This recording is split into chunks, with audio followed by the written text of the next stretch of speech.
Number 5, one of the angles of a right angle is 110 degree. बोल रहे हैं कि एक right triangle is 110 degree and the other two angles are equal, और बाकी के दोनों एंगल्स इक्वल हैं। तो कह रहे हैं what is the measure of each of these angles, in angles की मेज़र क्या है।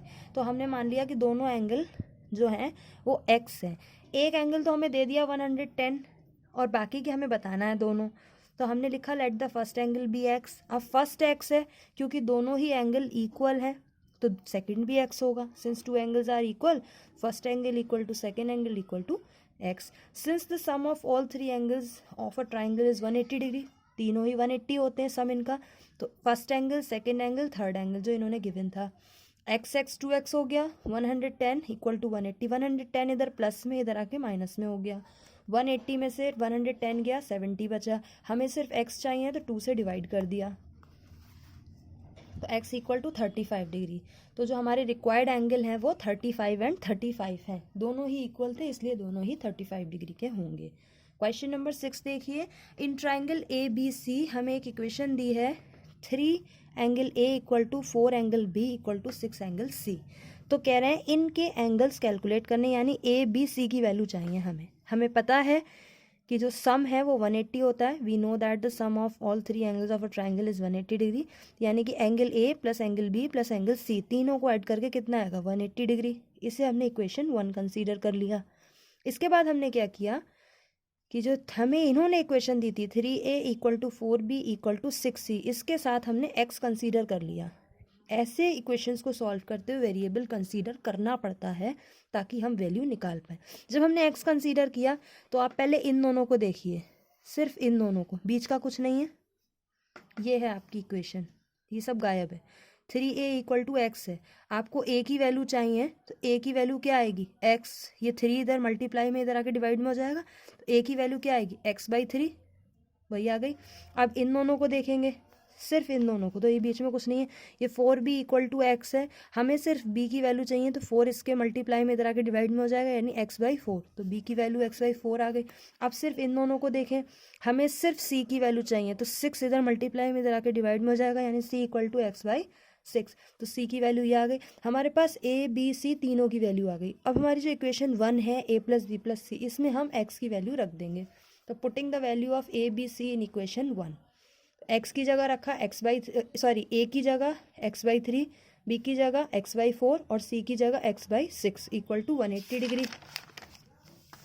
एलसीएम लिया, 12 आया, सॉल्व किया तो ये आपका क्रॉस मल्टीप्लाई कर दिया, यहाँ पे 1 कंसीडर कर लेंगे, क्रॉस मल्टीप्लाई कर देंगे तो 180 के साथ 12 मल्टीप्लाई में 2 3 5 5 4 9, 9x हो गया। यहाँ पर 9 एक्स्ट्रा है तो 9 से डिवाइड कर दिया तो 9 2 ज़ा 18, 20 आ गया, 12 2 ज़ा 24, 240 यानी x इक्वल टू 240। अब यहाँ से a की वैल्यू निकाल लेंगे तो a जो हमने यहाँ से x निकाला था ये x/3, तो x की वैल्यू आई है 240, तो हमने यहाँ 240 पुट कर दी। तो इसको सॉल्व करेंगे 80 डिग्री, ऐसे b की वैल्यू निकालेंगे x की वैल्यू पुट करके, ऐसे ही c की वैल्यू में x की वैल्यू पुट करके c की वैल्यू निकालें। तो जो एंगल्स थे ABC वो कितने 80, 60 और 40। Now question number 7, look at the given figures, state for each of triangle whether is it acute, right or obtuse। आपको एंगल्स देख के बताने ही कैसे। देखो 130 डिग्री है मैक्सिमम, लार्जेस्ट एंगल ऑब्ट्यूज है। लार्जेस्ट एंगल देखते हैं हम, लार्जेस्ट एंगल ऑब्ट्यूज है, इसका मतलब ट्राइंगल कैसा होगा ऑब्ट्यूज ट्राइंगल। तीनों एंगल बराबर हैं और तीनों ही एक्यूट एंगल हैं तो इसका मतलब ट्राइंगल कैसा होगा एक्यूट ट्राइंगल।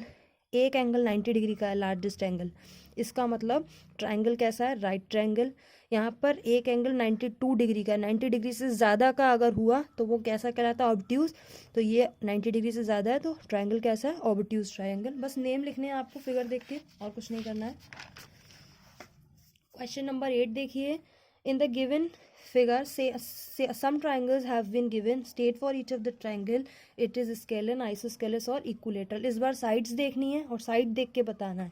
देखो ये 2 सेंटीमीटर, ये 2 है, ये दो इक्वल है तो जब दो इक्वल होती हैं तो कैसा होता है आइसोस्केलेस।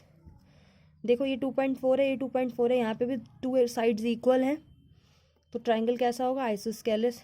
यहाँ पर देखिए एक 2.7 है, एक 2.6 है, एक 2.5 है, कोई भी इक्वल नहीं है। जो कोई भी इक्वल नहीं होती तो स्केलिन होता है।